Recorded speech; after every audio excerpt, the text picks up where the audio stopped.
Hello, X Factory friends and family, and welcome to another Paul Sinclair Insight video.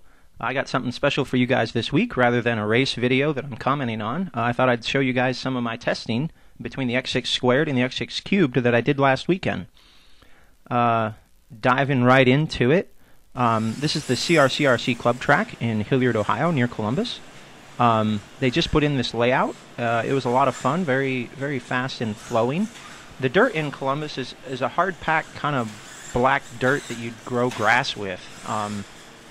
It kind of a medium traction. It can be higher when it's well watered in the mornings, but through the afternoon and evening the track dries out. I don't know if you can really tell in this video, but it'll get a bit of dust off the line and just lose a touch of traction. Lap times don't degrade too much, but it can be harder to drive, and if you get off the line, a little bit more squirrely than in the mornings. Tire of choice is the J-Concepts Gold Barcode, front and rear. That's what I'm running, with some molded foam in the rear, 3/4 open cell foam up front. And this particular layout, the club track just put in this past week. It was a really good layout for testing. I liked it a lot. No big jumps that are going to break your stuff. Although I mean, I like big jumps for nice competitions, but when you're testing stuff, it's nice not to worry too much about ripping arms and shock towers off.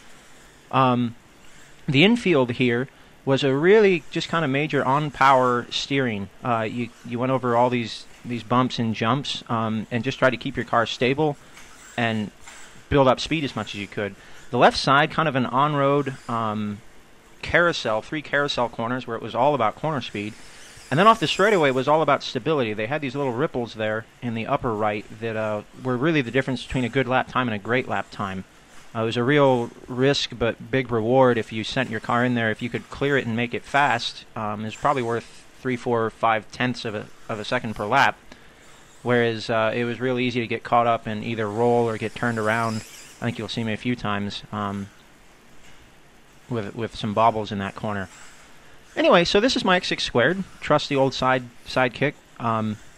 Been running it, of course, for a while. This is my new setup that I've talked about in some previous videos, with the 3rd hole on the control arm in the rear, 25-degree caster blocks, the 2A rear link.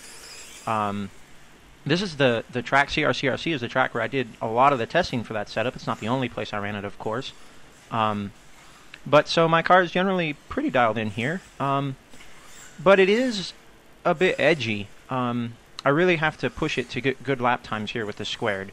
The car is real locked in, has great forward traction, but through these ripples the car would just get a bit more unsettled than I would like. And through these on-power infield sections, I don't know if you can tell some laps, but the car is just leaning more than I'd like. I felt like I was scrubbing or losing a bit of speed because the car wanted to lean over and dump over. What do you say? And you know, you can't go fast because it's going to spin out if you try to push it further than that. So it was real kind of an on-edge thing, and I could turn good lap times with it in my testing, and I ran it in a qualifier to get some good kind of laps with competition. But it was, like I said, it was edgy and would bite me if I pushed it too hard. Anyway. So there's not much. I mean, you guys have seen a million videos of my X6 squared. This is just another one. Like I said, I think it looks decent, but I'm definitely pushing it to get good times with it. Anyway, moving on then, we have the cubed. This was actually some of the first running I did with the cubed, this race day, I mean. By the end of the day, I dialed it in pretty good.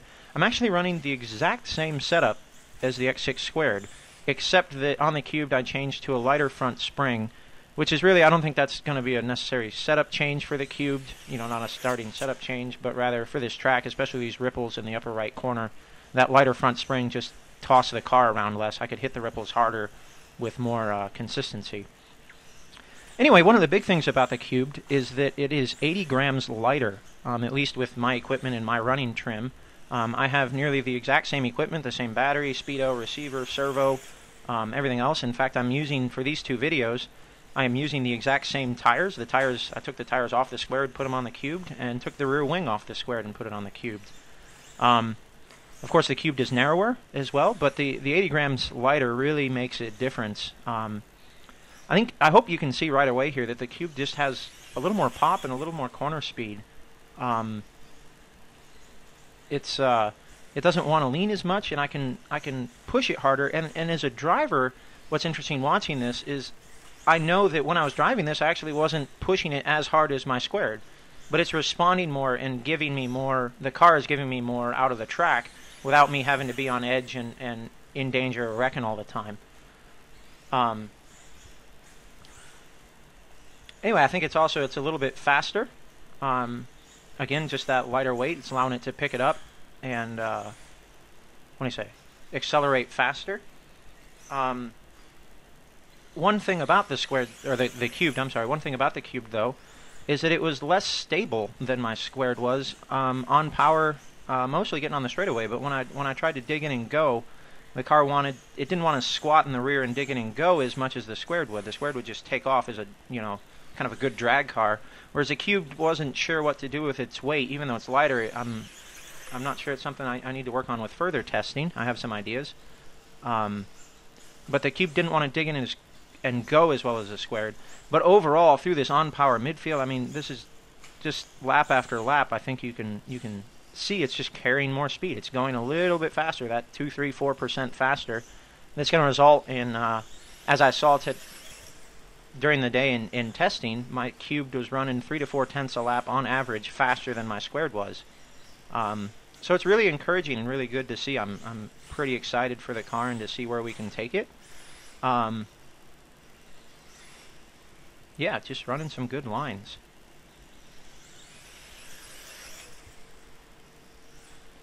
Through those ripples there, I think, like I said, I did change that front spring. Nice over jump on the rear table. It doesn't chassis slap, it doesn't land as hard. I think because of that extra weight, it springs up and gets back to ride height quicker. So I could flat land stuff easier and get on power quicker after landings. It just felt nimble. That was actually the first words from my very first pack in practice this morning, the race morning, when I ran the car, was P1. Car feels light and nimble as I drove it. Anyway, I hope you guys enjoyed it. Mistake there will end the video, and I will see you guys next time.